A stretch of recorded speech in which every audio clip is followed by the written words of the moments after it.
Amen. So you're there in Proverbs chapter 15, and we are continuing our study through so-called Bible contradictions, or Bible contradictions debunked. So this is part 3, and really, so I'm going to try to finish up the atheist.org contradictions. So there's 15 contradictions that were on that site, and we've hit some of those already. I'm going to try to finish these up, so I'm going to try to blow through the rest of these, because the other ones I want to get to are the I would call the fun ones, right? Because these are more just doctrinal things they just don't understand. They bring up something, they just don't understand the doctrine, they don't understand what's being said. But the ones that you probably think of most of the time are dealing with numbers, ages, how many years something was done, stuff like that. And to me, those are more fun because you're dealing with like math, you're dealing with just trying to figure out why they're not understanding it and stuff like that. So next week, Lord willing, we'll be getting into the fun stuff, when it comes to the so-called contradictions. These ones, it's funny because half the time I'm like, that's not a contradiction. You just don't understand like what's being said at all. And, I almost have to look into and be like, what's the contradiction? Like what do you, like why is this even on here? So Proverbs 15 verse 28 is what I kind of wanted you to see there, although Proverbs obviously is awesome in its entirety anyway. But in verse 28 there, it says, the heart of the righteous studieth to answer, but the mouth of the wicked poureth out evil things. And the idea with this study is that the reason we're going through this is because it gives you a way to study, to answer, right? So, most of the people that put this list together, you're not going to win those people most likely, but you know what? These questions do come up sometimes, and people will bring up these type of, well, what about this contradiction over here? And this should give you ammunition to say, well, this is what that means, like real quick, and then go into the gospel or something like that. If that were to be the case where they're just holding on to something or they heard something. In a lot of cases, people that are, like, oh, there's so many contradictions in the Bible, and then you ask them, well, where? Like, how many times have we outsold when he said, hey, they're like, there's so many contradictions in the Bible. I say, can you show me one? They're like, well, I can't show you one off the top of my head, but I know they're there. It's like they don't even know any off the top of their head. They'd have to go Google, contradictions and figure it out. So they're banking the fact that the Bible's wrong, even though they can't even mention one of them, one of the so-called contradictions in the Bible. So that being said, but this should give you a good study on this and be able to answer. Study to show thyself approved unto God, a workman that needeth not to be ashamed, rightly dividing the word of truth. That's what these sermons are meant to do here, is to do some study, to see some certain doctrines and some different ideas that people don't understand. So we kind of already went through a bunch with that list, and to be honest, none of those were hard. Just honestly not hard. You can answer these all pretty easily, but I'm kind of taking the time to dissect it a little bit, just so that like, hey, here's exactly why it's a dumb argument, or it falls apart. Now, the next one they had on their list was dealing with incest. Okay. Now, what they do is they go to Deuteronomy 27:22, where it says, "Cursed be he that lieth with his sister, the daughter of his father, or the daughter of his mother." And, they go to Leviticus, which says the same thing. But then they talk about Genesis, where it talks about Abraham married his sister, which was his father's daughter. Okay? And I'm going to say this. First off, Abraham was before Moses' law. Okay? So you're talking about Leviticus and Deuteronomy, which was given after, after Abraham. Okay? So it's not like this commandment was in place and then, he broke that commandment. Second of all, what they're trying to say is like, well, God blessed Abraham even though he married his sister, which was supposedly against the law, which it wasn't at the time, okay? So, but here's the thing. God blesses a lot of people that messed up. You see how this just falls flat on his face just from the surface, right? Their whole point is that God blessed Abraham even though he committed some sin. It's like, well, there's not a just man upon earth that doeth good and sinneth not. So he couldn't bless anybody then if that was the case. So the whole argument falls flat on its face just from the surface. But here's the thing, though. Go to Genesis chapter 20, because that's where they're getting the fact that it's his father's daughter. Because if you remember the story, twice actually, Abraham says that Sarah is his sister, once to Abimelech and then once to Pharaoh. And basically the whole idea was like he didn't want to die for his wife because apparently she was very good looking. Even at an old age, she was like very good looking apparently, to the point where he's like, I don't want them to kill me for her. So he's like, I'll just say we're brother and sister. So basically after he gets caught in that whole thing that, they're actually married, this is what he says in notice in Genesis 20, verse 11. It says, and Abraham said, because I thought, surely the fear of God is not in this place, and they will slay me for my wife's sake. And yet indeed she is my sister. She is the daughter of my father, but not the daughter of my mother, and she became my wife. Now, obviously when you look at Deuteronomy and Leviticus, if it was his direct sister of his father, so what it's basically saying is that she's my half-sister. Like that would be the argument, right? But go to Genesis chapter 11, because actually I don't even believe that she was his direct half-sister. Now what you have to understand, and I'm going to show this to you, is that in the Bible sometimes it'll say brother or sister, and it's actually talking about an uncle or an aunt. Okay? Case in point would be Jacob and Laban. Okay? So if you remember Isaac, he found a wife of Abraham's brethren, but remember Abraham sent his servant, and he found Laban, and his sister was Rebekah, right? So he had Laban, and then Rebekah was his sister, and then obviously their father, I forget if it says his name or whatever. But the idea, though, is that Jacob goes back, and then he marries Laban's daughters. But it calls Laban his brother. But it's his uncle. In other places you'll see this too, where there's so-called contradictions, and it's talking about Zedekiah the king, and it talks about Jeconiah being his brother will reign, but then in other places it says his father's brother. So your father's brother can also be called your brother in the Bible. Okay, and you say, well, why do you think that Sarah was not a direct sister? And what I mean by that is that I believe that she was maybe a cousin. Okay, and here's my reasoning. I'm going to show you here. I want you to see, first of all, in verse 31. Genesis 11, verse 31. And Terah, so that's Abraham's father, and Terah took Abram his son, and Lot the son of Haran, his son's son, and Sarai, his daughter-in-law, his son Abram's wife. So Terah calls Sarah his daughter-in-law. Now, Abraham said, she is my father's daughter. Okay? But then the narrator's speaking here and saying it's his daughter-in-law. Okay?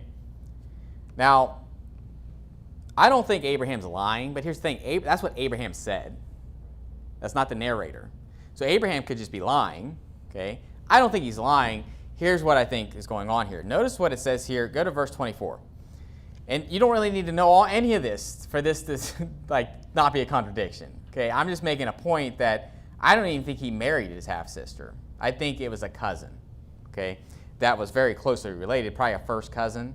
But notice what it says in verse 24. It says, and Nahor lived 29 years and begat Terah. So Nahor is Terah's father. Terah is Abraham's father.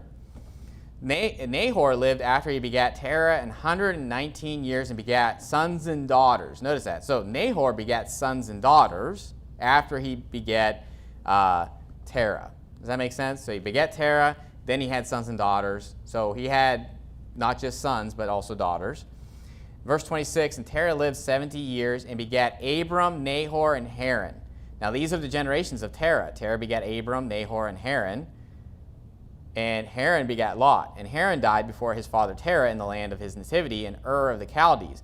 And Abram and Nahor took them wives, and the name of Abram's wife was Sarai, and the name of Nahor's wife, Milcah, the daughter of Haran, the daughter of Milcah, and the father of Iscah. But Sarai was barren. She had no children. And Terah took Abram his son, and Lot the son of Haran, his son's son, and Sarai his daughter-in-law, his son Abram's wife, And they went forth with them from Ur of the Chaldees to go into the land of Canaan, and they came unto Haran and dwelt there. And the days of Terah were 205 years, and Terah died in Haran. Do you notice something that's never said? It never says that Terah had daughters. You see that? Because when you go down this line in Genesis 11, it basically says he begets somebody. Then it says, and then he begets sons and daughters. He lived this many years and begets sons and daughters, right? It never says that Terah had any daughters. Now, so two things here. It could be that Abraham just isn't telling the truth, which is possible, right? Because a lot of times in the Bible, people say things that aren't true. But I think what happened here, I think what's going on here is Nahor probably had sons and daughters, and within those sons and daughters, there was someone that was born, that was basically a cousin. Or even Terah had, Abram, Nahor, and Haran, right? And Nahor and Haran may have had children, and the idea of like there's cousins that would be like a sister, right? So cousin could be a sister. Okay, so I personally believe, and here's the thing, you could say, well, I think it was his daughter, it was the daughter of Terah, and so it was his daughter and daughter-in-law. You could say that, right? I guess. But here's the thing, I'm going to take the narrator over what someone says in the Bible anyway. So if you're going to say, what is concrete proof that Sarah was his daughter-in-law? That's concrete, like no ifs, ands, or buts, right? That Sarah was his daughter-in-law. What we don't know is whether it was his direct half-sister. And furthermore, I think they're both right. I think that he's saying it's my father's daughter, okay? Which could mean it's talking about, basically my father, and father can go back like another generation, right? As far as it could be talking about Nahor's daughter, right? Nahor's, children. Because he lived a long time and had sons and daughters, it could very well have been his actual daughter, right, of Nahor. And obviously, here's the thing with this, though. There was a time when brothers and sisters got married. Okay, go to Genesis chapter 5. Genesis chapter 5. And so what's going on in Deuteronomy and Leviticus is that at that point, God is saying, okay, I'm putting a limit on how closely related you could be to somebody and marry them. Nowadays, it's even further than that, meaning they're saying like you can't marry your first cousin. Okay? And the reason for that, genetically speaking, is the fact that there's a lot of defects that happen when you have like what we would call inbred or and what they say incest here is not exactly the way we would look at it today anyway. But the thing is that if someone's inbred, like you think of like all the kings in England or something like that, they have a lot of like teeth problems and like they have all these different defects that come down. It's because they're too closely related, okay? And when you're dealing with, and I was just kind of learning about this, dealing with apple trees and stuff like that. And, Pastor Anderson actually preached a sermon on this that was really cool. It was about not being a monoculture type of realm or something like that. And he was talking about apple trees, and he was talking about the fact that you don't just take the seed of the apple and plant another tree, because you'll get actually completely different apples. Which kind of sounds crazy, but you get it from the bud of the tree. You go back to the source, okay? Because if you keep going, basically your genes are regressing, right? And each time you have kids, like you're kind of getting these these kind of like defects that are going on there. And what you want is you want to kind of spread it out more and go back more to the source. And at the very beginning, you're at the source, right? When you're at Adam and Eve, and then they had kids, you're literally at the source of genetic code. So that makes sense. Like you don't have to go back very far because you're there, right? You're at the source. It's just that when you start going down through history, you want to start spreading out even more and make sure that you're not anywhere close to any relatives that are really close to you, because the genes are just getting worse and worse and worse. Okay, which is opposite of evolution, by the way. Because evolution teaches everything's like, getting stronger and better. Actually, it's getting worse and worse, and we got to be careful, who you marry because you don't want to get those regressive genes. But in Genesis 5, notice in verse 3 here, it says, "And Adam lived 130 years and begat a son in his own likeness, after his image, and called his name Seth. And the days of Adam after he had begotten Seth were 800 years, and he begat sons and daughters." Now, it doesn't say like who married who after this, but here's the thing. Eve is the mother of all living. Cain and Abel, if you remember that story, right? That was the sons he had before that. And, basically, they had a lot of children. Adam and Eve had a lot of children, and you know what?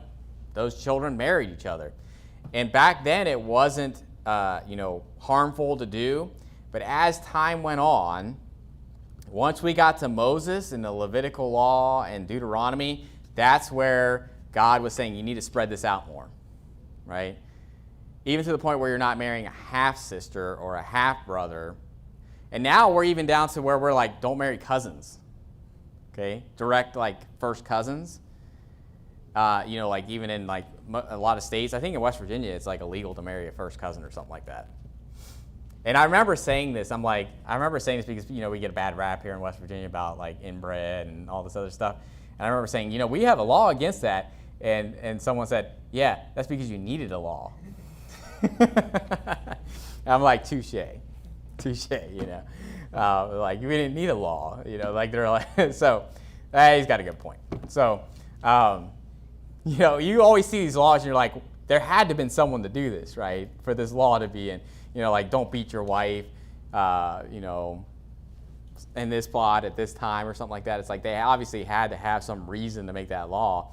Or you'll see these little warning labels like, don't drink this, and it's like, toilet cleaner or something like that. And you're like, why would that need to be on there? Like, who's drinking toilet cleaner? Well, someone obviously must have drank it, and they have to put this label on there now or something. So, but anyway, that was kind of just silly, right? Because first of all, off the cuff, just because God blesses someone that does something wrong doesn't mean that, God condones of it, right? So off the cuff, that doesn't make any sense. They're basically saying, well, he blessed Sarah and Abraham even though, they broke a commandment, which they didn't, okay? Because that wasn't even a commandment in Abraham's day. So off the cuff, it should just go out of hand. But also, if you look deeper into it, actually, I don't even think he was marrying his half-sister. I think, it was the sister. I think it's true that it was the sister of his father. I mean, the daughter of his father, but daughter could be granddaughter of Nahor. And that could be why, and they're cousins. Okay, so anyway, next one is trusting in God. And I think I told Brother Dave about this one because we were obviously on this 2-hour trip down, 2-hour trip back.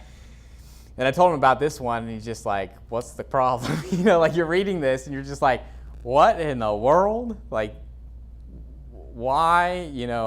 And I think this goes into the idea that mainstream Christianity is this is the thinking, right? And when people think, well, they would look at what we believe and say, well, the Bible says it's just by faith, but we know it's by works, and you got to be a good person. And we're looking at that no, it's not. So what's the problem? And because that's what movies tell you, and this is what all this other stuff tell you. So notice, and so in Proverbs 12, in verse 2, it says, a good man obtaineth favor of the Lord. Okay? So you could go there and look at that. Proverbs 12, verse 2. But a man of wicked devices will he condemn. Well, I mean, there's nothing, you look at that verse and you see any problem with that, okay? A good man obtaineth favor of the Lord. Now, this is what they write, okay? And again, this is on their site. It says, now consider the case of Job.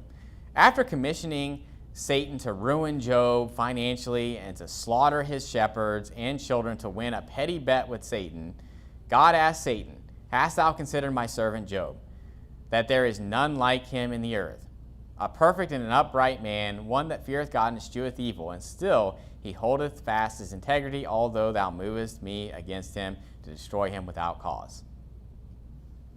So I guess their argument is that Job was a good man, but he didn't obtain favor of the Lord. That's their argument. It's did you not read the last chapter? Go to chapter 42. This is why it's so hilarious, because you're just next question? I don't know. you obviously are a moron because you never read the last chapter of Job. Like, everybody knows the story of Job. Well, I mean, this phrase, the patience of Job, people say this all the time because they know that his patience paid off, right? The whole point is that Job is a good example of being patient and you'll get your reward in the end. And that's why it's hilarious to me that, like, using Job as an example. He is the epitome of this example of a good man obtaining favor of the Lord. But I think this comes from, like, Joel Osteen, like, Your Best Life Now. Like, if you're obtaining favor of the Lord, that means that you won't have any hardships. I think I remember the fact where it says, yea, and all that will live godly in Christ Jesus shall suffer persecution, that in me you shall have peace, but in the world you shall have tribulation. But be of good cheer, I have overcome the world. Marvel not, if my brethren, if the world hates you, know that it hated me before it hated you. I mean, are we reading the same book? Because they're not getting it from the Bible, though. They're getting it from, this is the worldly philosophy. This is what Joel Osteen or Victoria Osteen or Joyce Meyer said. This is what the mainstream says. Therefore, that must be what the Bible says. And they literally picked, and that's what's funny about, you know, people that have false doctrines, or even in the atheist case, they literally picked a case that's probably the best case to disprove their point. Notice what it says in Job 42 and verse 12. So after all the hardships he went through, it says, so the Lord blessed the latter end of Job more than his beginning. Boom! Next question. Now you can keep reading there. It says, for he had 14,000 sheep and 6,000 camels and 1,000 yoke of oxen and 1,000 she-asses. And he also had 7 sons and 3 daughters. And you know what? Some people may say, well, he had 7 sons and 3 daughters. He didn't double that, did he? Because everything's double. If you look at the very beginning of Job and look here, everything's double of what he had. So he literally got everything double. So tell me again how a good man doesn't obtain favor of the Lord. And they'll say, well, you know, it should have been 14 sons and 6 daughters. How about they're saved and they're in heaven and they're still alive? So he does have 14 sons and 6 daughters. Just half of them are in heaven. So put that in your atheist pipe and smoke it. And the thing is that, you know, I remember being out sewing and someone said, you know, well, you know, it's kind of questioned whether Job 42 is even a legitimate chapter, and, you know, we don't even know if that was like the ending of Job. That's interesting, because James chapter 5 says in verse 10, take my brethren, the prophets who have spoken in the name of the Lord for an example of suffering, affliction, and of patience. Behold, we count them happy which endure. Ye have heard of the patience of Job, and have seen the end of the Lord, that the Lord is very pitiful and of tender mercy. So I guess James didn't. I guess James was saying that last chapter was there too. He's literally the example and the epitome of patience and suffering affliction and obtaining favor of the Lord. And they're like, oh, you know, there's contradiction. You know, it says that a good man obtained the favor of the Lord. What? You know, I know in 2021, I'm pretty much doing that all the time. I'm just like, what am I looking at, and how are people this stupid? Right? How are people this dumb? Am I in the twilight zone? And that one's really dumb. Okay. So again, you remember what these atheists said? They're like, oh, how could anybody read this nonsense? You know, this nonsense and this dribble of like the Bible. You know, how could anybody believe that? And this is their arguments. Man, you guys are top tier intelligent right there. I mean, just stupidity. Now, the next one is the holy lifestyle. Okay, so the holy lifestyle, they go to Ecclesiastes chapter 9 and verse 7.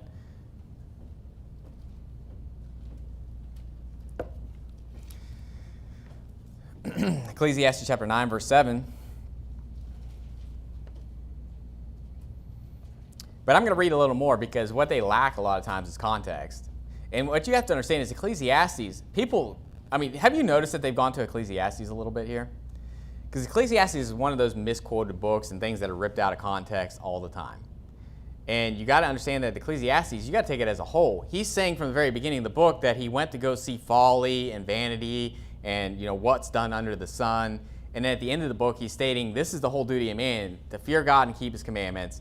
And, you know, if you fear God and keep his commandments, then you'll have a reward and all this stuff for what you do. But he's basically, the whole book is basically stating that everything you do in this life is not going to amount to anything.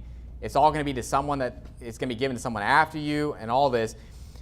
But you're kind of like looking at a situation when you're in it, and this is what you're saying about it. It's just as much as when you say the sun goes down, the sun goes up. But we know that the earth rotates and that the sun doesn't move, and that the sun actually isn't going down and up, but it's perspective. Okay? From our perspective, the sun goes up and moves across the sky and comes down. Okay? That's perspective. And it has to do with general relativity. Okay? And you have to understand that when you're going into Ecclesiastes, it's relative to what's the perspective of what's being said. But notice what it says in Ecclesiastes chapter 9, verse 7.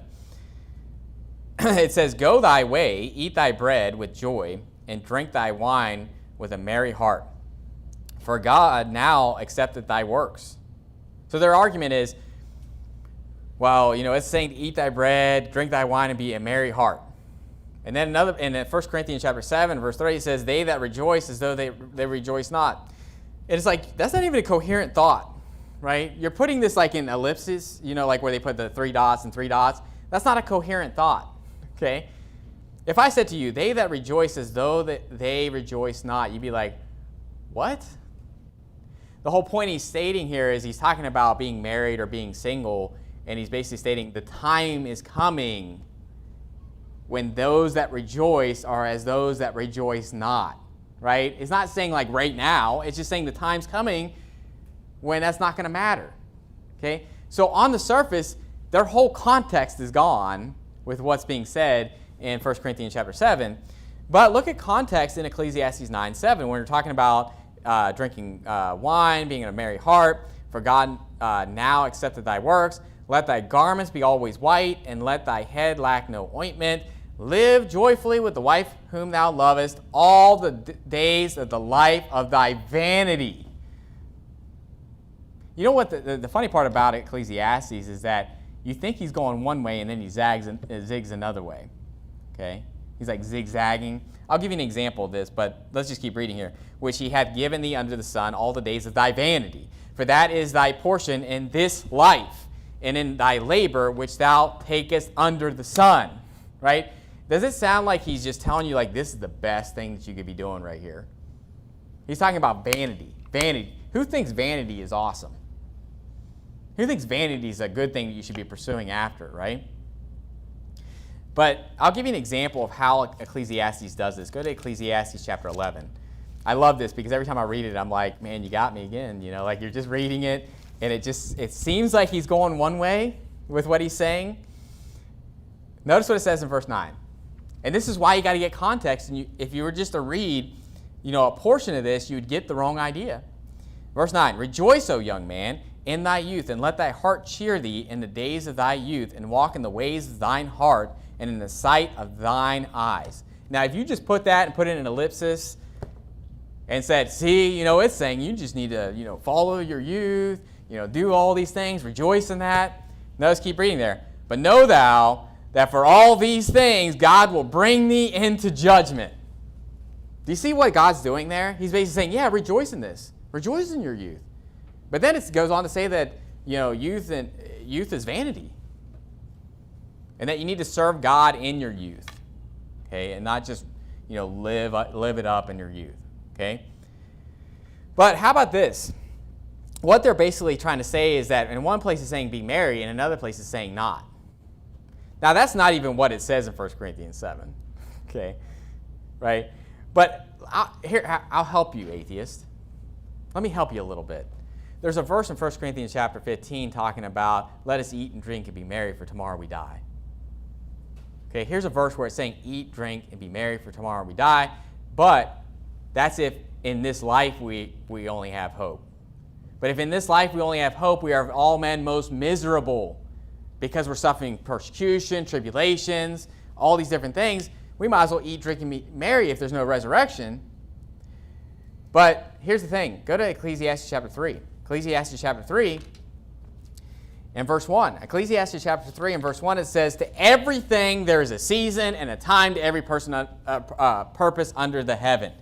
Go down to verse 4. It says, a time to weep and a time to laugh, a time to mourn and a time to dance.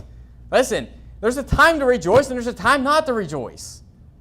And so just if God is saying one place you need to rejoice, you need to be merry and have a merry heart, laughter doeth thee good like a medicine, it's not saying to just be this stoic, austere, type of person that you got to live this, this just hard life where you're not laughing, you're not rejoicing. But it's also saying that shouldn't be what your life is about, okay? And how about this in Romans chapter 12, verse 15? Romans chapter 12, verse 15, I think this sums this up perfectly, dealing with the fact that there's a time to weep, a time to laugh, a time to mourn, and a time to dance. How about in Romans chapter 12, verse 15, it says, rejoice with them that do rejoice and weep with them that weep. You know what the problem is with a lot of people when it comes to these contradictions? They try to simplify things too much. See, they'll say, well, we should love everybody. Well, there's a problem. You simplified it to a point where it's not realistic and it's not actually biblical. And then they say, well, over here it says to hate. I thought we should love everybody. Show me where it says we should love everybody, and let's talk about that. So you see how silly these are? It's basically this passage, they're trying to say, well, over here it's saying to rejoice and be merry, and then over here it says, they don't even give you a coherent thought. They're just saying though they rejoice not. They that rejoice as though they rejoice not. It's like, what? It's not a coherent thought. It doesn't make any sense. But when you look at the context, it's basically stating there's a time when there's going to be a time where those that rejoice aren't going to rejoice anymore. Okay?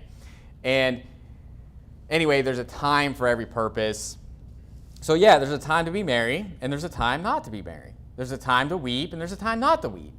There's a time to mourn, there's a time not to mourn. All these things are true. It's just the fact that that's life. And the Bible isn't saying to be happy all the time. It isn't saying, and it isn't saying to be sorrowful all the time. Actually, a lot of times it's saying rejoice, be joyful, in the joy of the Lord. But then it says, let your laughter be turned to mourning and your joy to heaviness. Why? Because cleanse your hands, ye sinners, and purify your hearts, ye double-minded. Draw nigh to God, and he will draw nigh to you. Humble yourselves in the sight of God, and he will lift you up. Because there's a time where if you're in sin and you're double-minded, then you need to get right with God, and it's not a time to be joyful and happy about it. Okay? You need to, get right with God. And that's going to take sorrow, mourning, all that stuff. Now,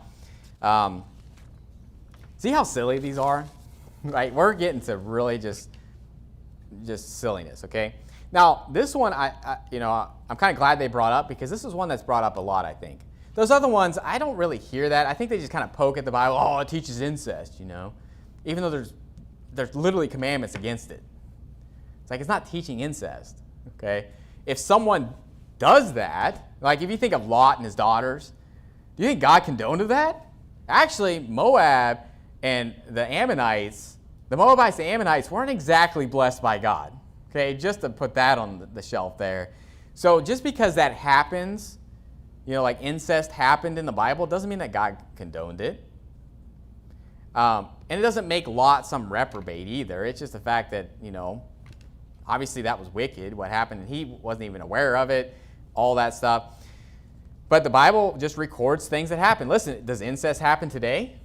Does rape happen today? Does sodomy happen today? Yeah, all that stuff happens. Does God condone of it? No. So if God recorded things that happen today of those things that are wicked and said these things happened, that doesn't mean he condones it, just as much as he didn't condone it when it was written back then.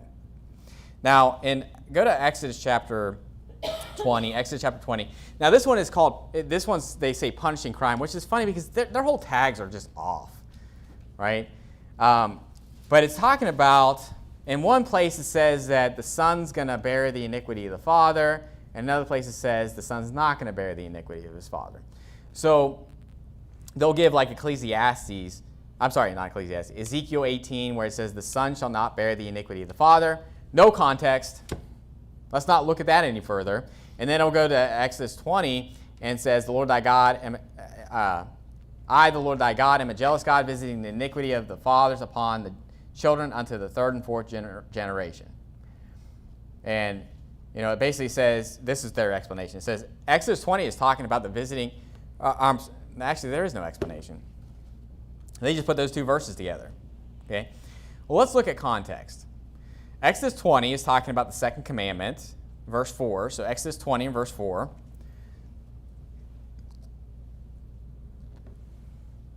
Exodus 20 and verse 4 says, Thou shalt not make unto thee any graven image or any likeness of anything that is in heaven above, or that is in the earth beneath, or that is in the water under the earth. Thou shalt not bow down thyself to them, nor serve them, for I, the Lord thy God, am a jealous God, visiting the iniquity of the fathers upon the children unto the third and fourth generation of them that hate me, and showing mercy unto thousands of them that love me and keep my commandments.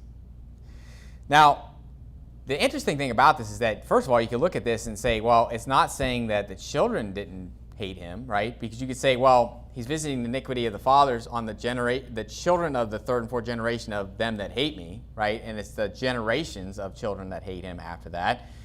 But here's the thing. This is a true statement when you think of, like, let's say you have a nation, right? And a nation just rejects God and just hates God. Well, that's going to affect generations after that as far as the darkness that's there in that country because of that. Okay? It's not saying that God is like that God is individually, punishing somebody for something they didn't do. Okay? Because that's what they're trying to say is that, he's punishing these children because of something they didn't do. It's just the fact that that's the climate that they're in. And the climate is the way it is because of what the Father did like 4 generations ago, up to 4 generations ago. And you'll see this in countries where there'll be like generations of like kind of darkness, but then there'll be kind of like a revival. And this happens throughout history where like the Mongolians, like they were like Christian at one point, if you didn't know that. And they had like a Christian leader, and there was like all kinds of Christians there. But now, what do you see? A bunch of Buddhists, atheists, and Hindus over in those areas. And then you have another, then it goes over, like think about in Jesus' day, right? Where were the Christians at? He had some in Jerusalem, right? But most of them were in Asia Minor and Greece, right? And that's where you had the Byzantine Empire and all that. But then it moved toward like England, right? In England, and I'm kind of skipping things here, but just for sake of simplicity, right? England then became like the lighthouse of the gospel. And then it moved over to America, religious freedom, and then America became that lighthouse. So the idea, though, the sins of England, for example, is still being visited upon them from past generations. In America, you better be careful because your sins are going to cast a shadow upon this nation as well. And that's what it's talking about. Now, when they quote Ezekiel, go to Ezekiel 18:20. Because when you actually read the whole verse, you'll see what the distinction is here. Because in Exodus chapter 20, it's saying he's visiting the iniquity of the fathers upon the children. He's visiting it, okay? It doesn't say that he's like punishing them, right, necessarily. It's just saying that he's visiting them because of this iniquity. And I do believe that there's like kind of like this curse that's upon them, if you will, because of what the fathers did. But at the same time, that doesn't mean they can't get saved. It doesn't mean that God doesn't want them to get saved. It's just that climate has been set up because of what the sins of the fathers did, and that's why it is the way it is. But Ezekiel chapter 18 and verse 20, notice what it says, "The soul that sinneth, it shall die." Now what are we talking about? We're talking about capital punishment. You see a difference here? We're talking about someone dying, someone being put to death. Exodus 20 is not talking about putting people to death. It's just talking about the fact that these iniquities are being visited upon these generations afterwards, right? It says, "The son shall not bear the iniquity of the father, neither shall the father bear the iniquity of the son. The righteousness of the righteous shall be upon him, and the wickedness of the wicked shall be upon him." What are we talking about? We're talking about whether you die or live. And Exodus 18 is over and over again. The soul that sinneth, it shall die. Ezekiel 33 is the same way, kind of talking about the same thing. That the soul that sinneth it shall die. And it's basically stating that the son is not going to die for a capital crime that his father did. And you want to see something that just explicitly says that? Go to Deuteronomy 24. Deuteronomy 24 and verse 16. So when it's talking about the iniquities of the fathers being put on the children, we're talking about basically a nation being cursed, or even a family being, like, if you think about it, if your mother and father are a bunch of like God-hating atheists, those children are in this kind of like dark bubble, if you will, that it is affecting them. Would you not say that's affecting the children? And if a nation as a whole rejects God and the leaders reject God, will that not affect the next generation? And the point he's getting across is that what your generation does will affect the next generation. If it's bad, it'll affect them in a bad way. If it's good, it'll affect them in a good way. And that's what he's dealing with there. And it's more so the fact that, you know what, it's just this snowball effect of, what you choose to do will affect that next generation. So parents, same thing with us. What we do as parents and while we're raising our children, that will affect how they go. Okay? But in Deuteronomy 24 and verse 16, it says, the fathers shall not be put to death for the children, neither shall the children be put to death for the fathers. Every man shall be put to death for his own sin. So what it's stating here is that no son is going to get a capital crime or get capital punishment for what their father did. And same thing the other way around. The father's not going to get a capital punishment of crime for what his son did. Okay? Does that make sense? That's very just bottom shelf. So that's not a contradiction. It's just the fact that you're talking about two different things. You're talking about a capital crime not being put on a son or a father, and then you're talking about the fact that, hey, this father over here, basically commits all this iniquity, and then that carries over to his son. That's what happens. And then that carries over to his next son. And what it's basically saying is that the sins of this one father over here can go on to 4 generations before it's like kind of cleansed. You kind of see this in the Kings, where there's like this kind of like it's bad, bad, bad, bad, and then it kind of gets a little better. Then it gets a little better. Then it gets a little better, right? If you think of like Asa and Jehoshaphat, and you go down that, it's like it gets better, better, better, better. Then it starts getting worse, worse, worse. Better, better, better, better, better, better, best, right? And it's kind of like it doesn't just automatically all come into play at once. It's like Asa was pretty good, but he wasn't as good as Jehoshaphat. Does that make sense? And so just things to think about there, and it's not a contradiction at all. It's just missing complete context. And they do that on purpose. If you think, listen, okay, they are dumb. Okay, the fool has said in his heart there is no God. Okay, so, but here's the thing. I do believe that they purposely cut out things when they're putting this in there, right? They don't want to give you that whole verse. Because someone might read this and be like, well, this is talking about being put to death, and this one isn't. So these are two different scenarios, okay? And so they want it to appear as if this is like some stark contradiction. Now the next one is dealing with temptation. Now this one is brought up a lot too. This one is one that I've heard a lot of like mainstream atheists use, and it has to do with Abraham being tempted. So go to James. They go to James chapter 1. I want you to go to James chapter 1. And they go to Genesis 22. So Genesis 22 says, and it came to pass after these things, in verse 1, that God did tempt Abraham. And you know the whole story, right? That he tells him to take his son up, to sacrifice his son, and he was putting him on trial, right? It was a trial. He obviously wasn't going to have him kill his son, but he was testing them. And temptation and test are used, like trials, temptations, tests, those things are used a lot of times in, synonymously. But what they'll say is that, well, the Bible says God doesn't tempt anyone. Is that what it says? Does it say it exactly like that? Because they'll go to James 1 and be like, well, he tempted Abraham, but then over here it says he doesn't tempt anyone. Well, let's read that. In James 1, verse 12, it says, blessed is the man that endureth temptation, for when he is tried, see how it's used synonymously? He's trying him. It's a trial, right? When he is tried, he shall receive the crown of life, which the Lord hath promised to them that love him. Let no man say when he is tempted, I am tempted of God. For God cannot be tempted with evil, neither tempteth he any man. So what's being said here? God cannot be tempted with evil.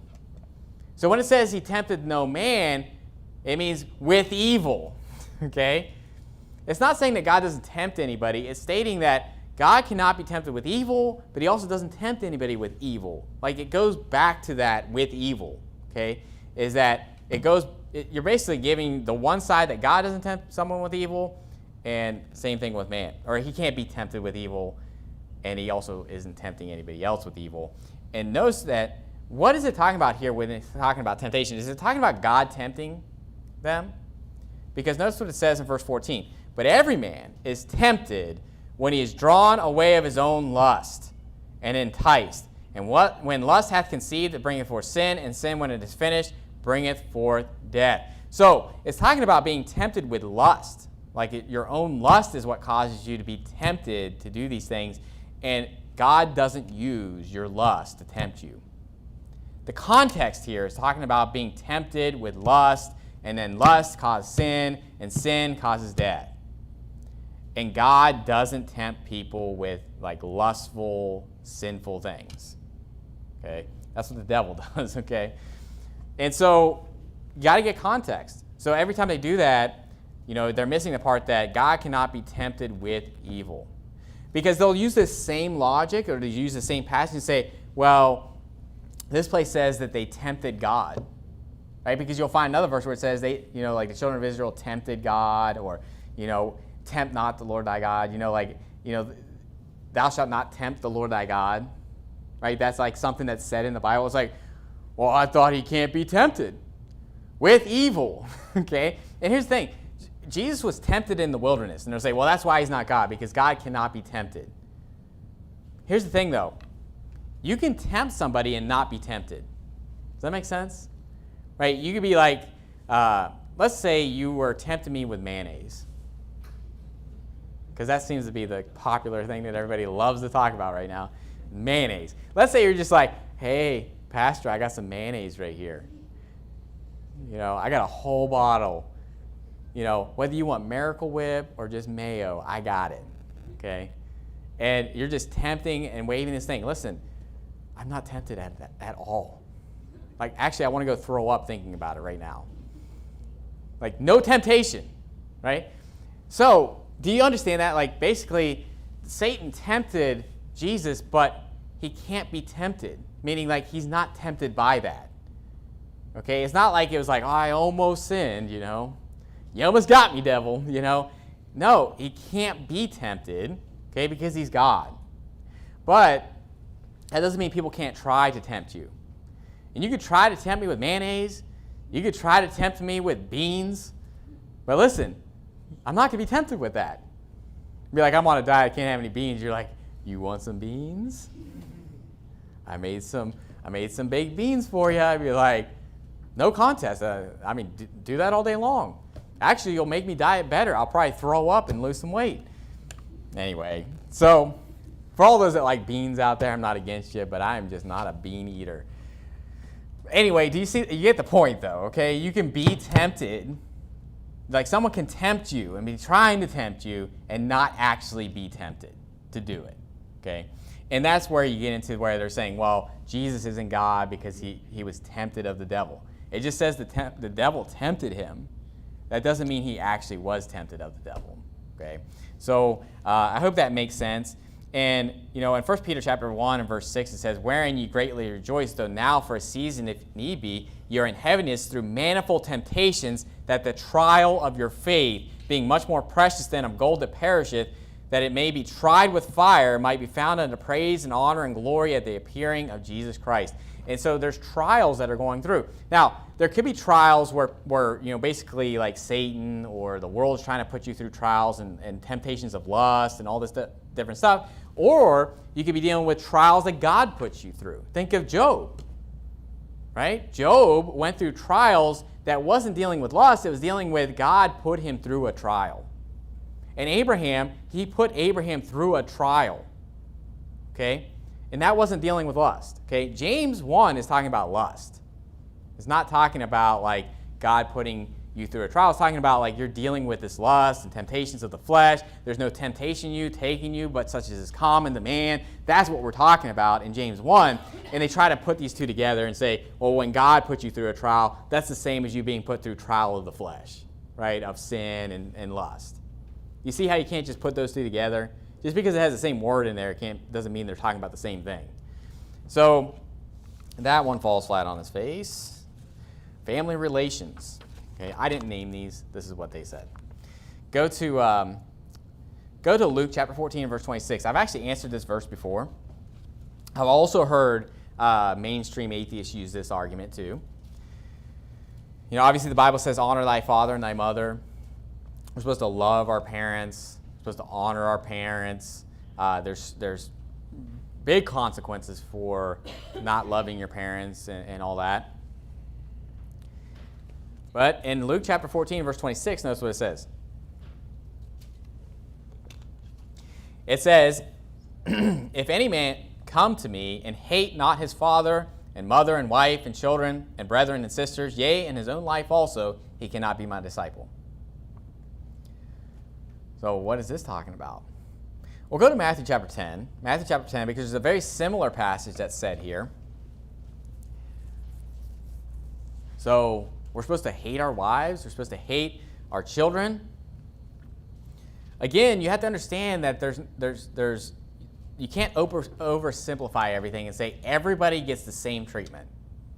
Like every single person on this earth, you should love everybody. It's just not true. It's not what the Bible teaches. The Bible actually says, shouldest thou help the ungodly and love them that hate the Lord? Therefore, wrath is upon thee from before the Lord. And do not I hate them, O Lord, that hate thee? And it says, I hate them with perfect hatred. So, and by the way, perfect means complete. That means I completely hate them. That means there's no love. Right? That's like God saying, there I hated them and will love them no more in Hosea chapter 9, verse 15. Because they're all, it goes into the revolters and all these different things about certain people. So what this comes down to is that there are certain people can come to a point where we shouldn't love them anymore, and they could be your spouse. They could be your child. They could be certain people. So this verse could be applicable to you, but it's not necessarily applicable to you. Okay? Notice, and I'll prove that to you, because in Matthew chapter 10, we're going to see something similar, but it doesn't say hate. In Matthew 10, verse 34, it says, think not that I am come to send peace on earth. I came not to send peace, but a sword. For I am come to set a man at variance against his father, and the daughter against her mother, and the daughter-in-law against her mother-in-law, and a man's foes shall be they of his own household. He that loveth father or mother more than me is not worthy of me, and he that loveth son or daughter more than me is not worthy of me. Now think about this whole scenario. Is my family, are we all at each other's throats to serve God? No, but it can be. And there's a lot of people where it is. Okay, I mean, you get saved, but no one else in your family is saved, and you're all at each other's throats. But is that for everybody? That's not me. I don't have to worry about this right now because my wife loves the Lord, and we're both following the Lord. So why would I need to even look at this verse and be worried about it? Go to Micah chapter 7, because what I believe is that Matthew 10:37, this is dealing when you have a family member that's either unsaved or saved.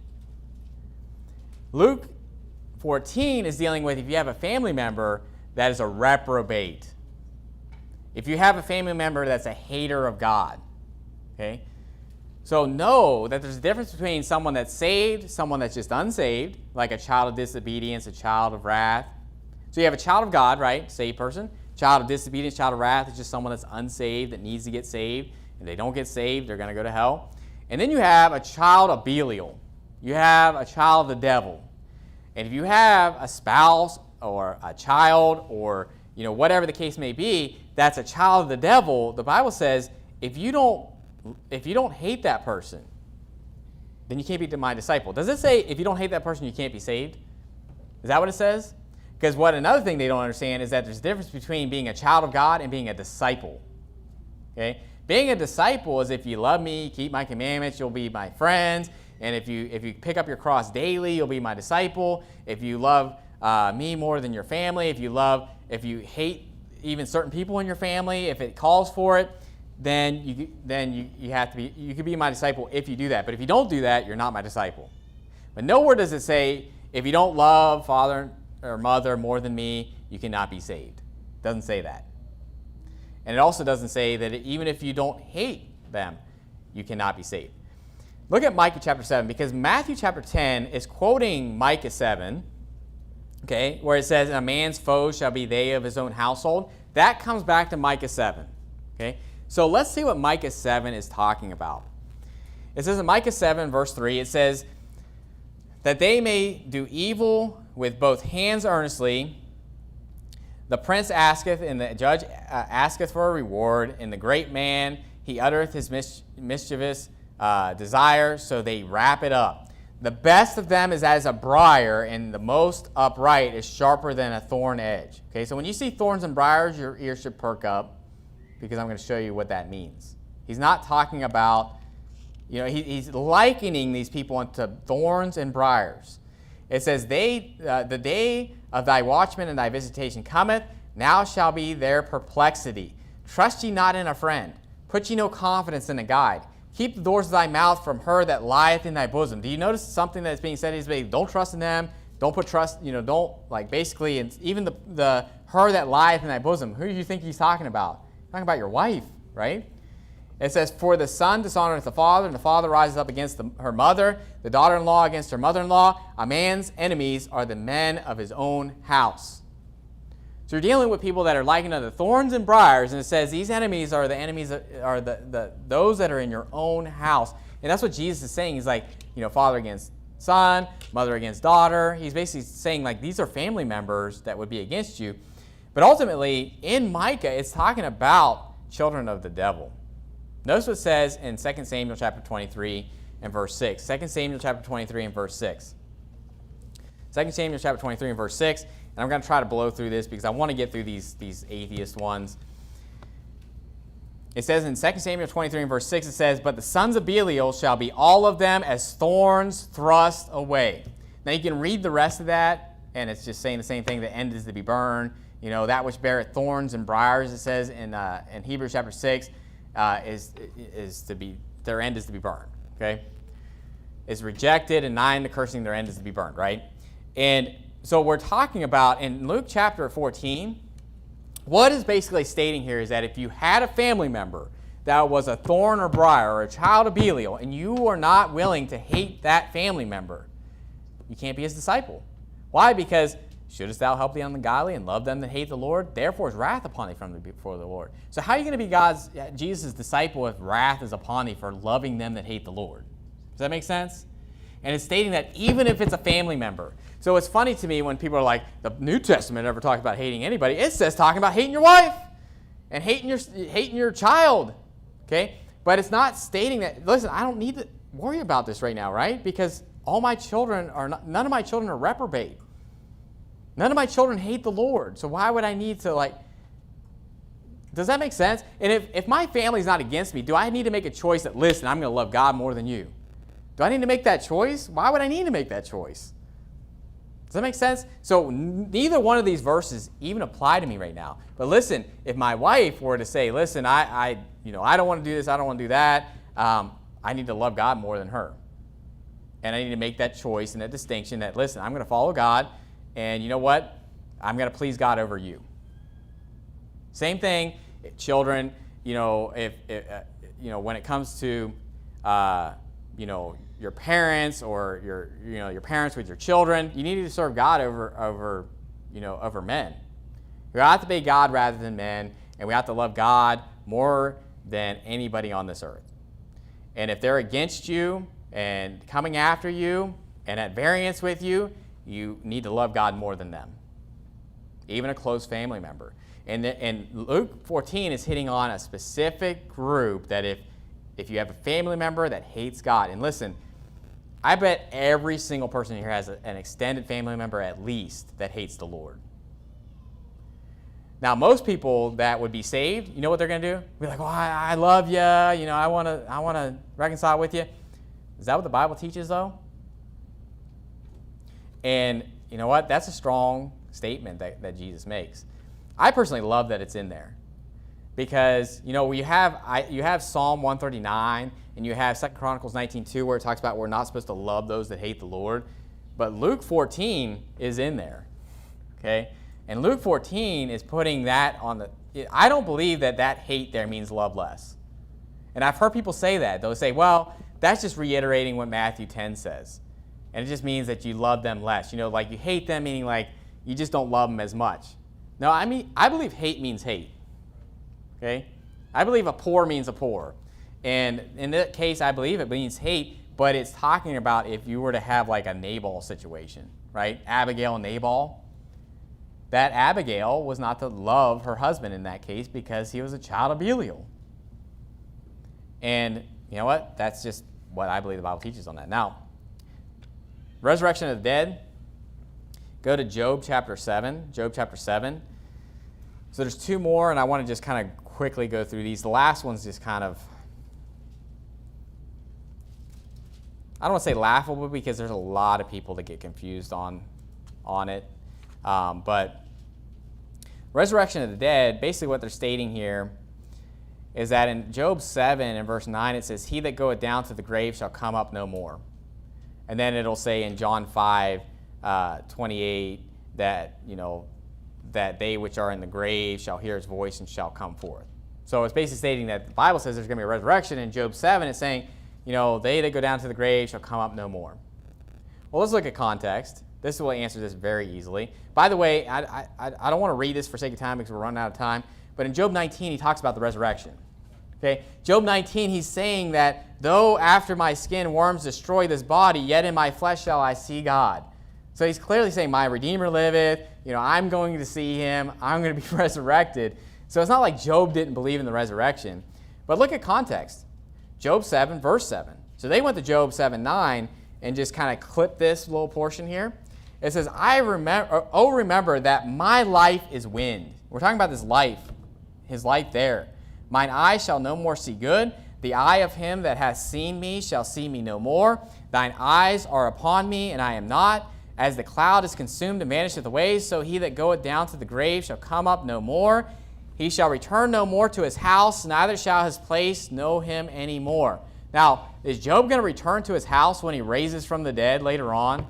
We're talking about like his physical life at that time. What is your life? It is even a vapor that appeareth for a little time and then vanisheth away. Your life on this earth where you are literally walking on the earth and that you could live for God, yeah, that goes away and you're not going to go back to that. Okay? You're not going to come back from the grave and just start living out your life and all that. And here's the thing is that the resurrection is a different type of body. Does that make sense? You say, well, you know, Lazarus was raised from the dead and all these. Yeah, the exception proves the rule. But that's not happening to most people. Okay? Obviously, those are special miracles that happen with certain people that he raised from the dead and all that to be the case. But if you're speaking on a general sense, when you die, and you're in the grave, you're not coming back. Okay? All those people in the cemetery, they're not coming back to like start preaching hard or coming back to do anything, right? And obviously in the resurrection, you're dealing with a different, basically body, and you're not going to be doing the same things that you're going to be doing that you would be doing in this physical body that you're here now. And so they're just completely missing context. The last one on their list was the end of the world. And it had to do with the timing. So this really gets into preterism, okay? And the fact that they're basically stating that the Bible teaches that he already came or he already should have come, okay? So it's not really a contradiction as much as that they're just trying to say that it's preterist view or something like that, right? So it's not like they're saying like, basically they're saying that, well, the Bible teaches that he should have already come, right? Sounds a little familiar to 2 Peter, where it says, where's the promise of his coming? For since the Father fell asleep, all things continue as they were from the beginning of the creation, right? They're scoffers and mockers, right? It's almost like it's just, like self-fulfilling prophecy on yourself, isn't it?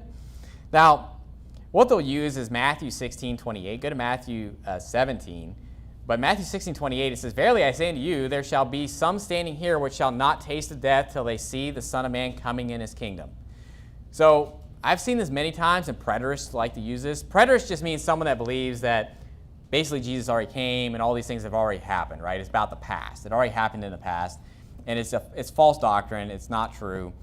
But they'll use this passage to say, well, there's going to be people standing here that's not going to die until they see this happen. Okay, that's their argument. But they should have read the next verse, which was the next chapter. In verse 1, it says, "And after 6 days," so literally 6 days later, this happens.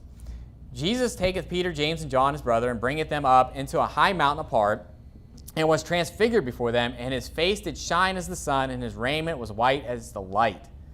You say, well, is this talking about his coming into his kingdom and that they're going to see this? Well, go to 2 Peter chapter 1, and it validates it. And I'm going to say yes. Okay? When he says, "You shall not taste of death till they see the Son of Man coming in his kingdom," that happens 6 days later on the Mount of Transfiguration. And you want proof of that? All right. Who were the three people that were standing up there? Peter, James, and John, right? So Peter, 2 Peter was written by Peter. Notice what it says in verse 16. "For we have not followed cunningly devised fables, when we made known unto you the power and coming of our Lord Jesus Christ, but were eyewitnesses of his majesty." Do you see that? Peter says we are eyewitnesses of his majesty, talking about the coming of the Lord. "For he received from God the Father honor and glory, when there came such a voice to him from the excellent glory, This is my beloved Son, in whom I am well pleased," which, by the way, was said on the Mount of Transfiguration. If you go back to Matthew 17, if you keep reading that story, that's what is said. God the Father says that out of the cloud, and they're all fearful, obviously, when they hear it. Notice in verse 18, "In the voice which came from heaven we heard when we were with him in the holy mount." So when did this take place? In that Mount of Transfiguration. When they heard this voice that said, "This is my beloved Son, in whom I'm well pleased," and they said, "We are eyewitnesses." And that's why he says in Matthew 16, that some of you shall not taste of death till they see the Son of Man coming in his kingdom, and they were eyewitnesses of it. So, yeah, that's what happened. Then the other one, and this was one we probably talked about before, is this generation. Go to Matthew 24. Matthew 24. And then they go on to say, like, oh, it's near, and all that stuff, and it is not really near. And it really comes down to this, is that the Bible says the day, 1 day is with the Lord is 1,000 years, and 1,000 years is 1 day. So when you're saying the time is at hand, when Revelation says that, that means it could happen. That time of like the Antichrist coming in. Yeah, that could happen at any time. But you know what? 2,000 years later, it still hasn't happened. But to God, 2 days. Right? That'd just be 2 days to God. But the last one I wanted to talk about is this generation. They'll say, well, it was that generation that saw this. In Matthew 24 and verse 32, it says, "Now learn a parable of the fig tree. When his branch is yet tender and putteth forth leaves, ye know that summer is nigh." Now the parable of the fig tree, you know what that's talking about? That the stars are going to fall from heaven as a fig tree casteth off her untimely figs when the heaven is rolled away as a scroll and the sun and moon are darkened. That's what we're talking about, okay? So it says in verse 33, "So likewise, when ye see these things, know that is near, even at the doors." What things? The sun and moon darkened, which is after the tribulation, by the way. And then it says, "Verily I say unto you, this generation shall not pass till all these things be fulfilled." What are we talking about? The generation that sees all these things come to pass.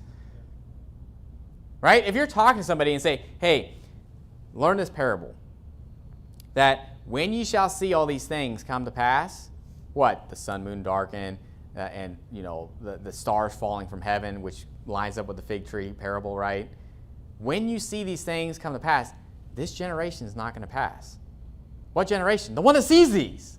Okay? It's not stating that, well, it has to be that generation that he spoke to at that time. He's just saying, hey, these people right here, okay, this people that see these things come to pass, they're not going to pass away until all these things come to pass. Why? Because we know that Jesus is coming in the clouds.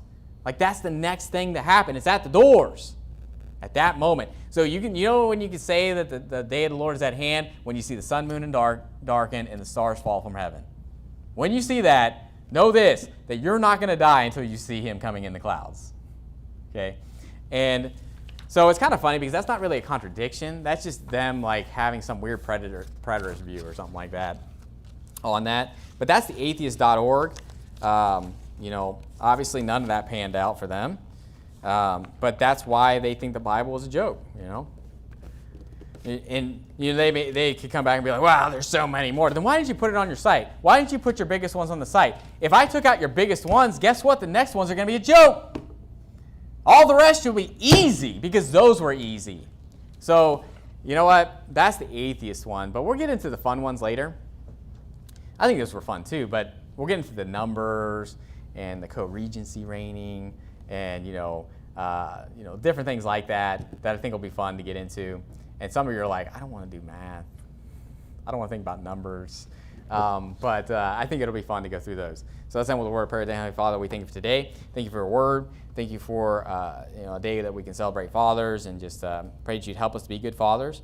And thank you for your word and that everything fits together and that there are no contradictions in the Bible and that we can trust it fully and that we can use it. And Lord, just pray that you'd be with us throughout this week and that we bring glory to your name. In Jesus Christ's name, amen.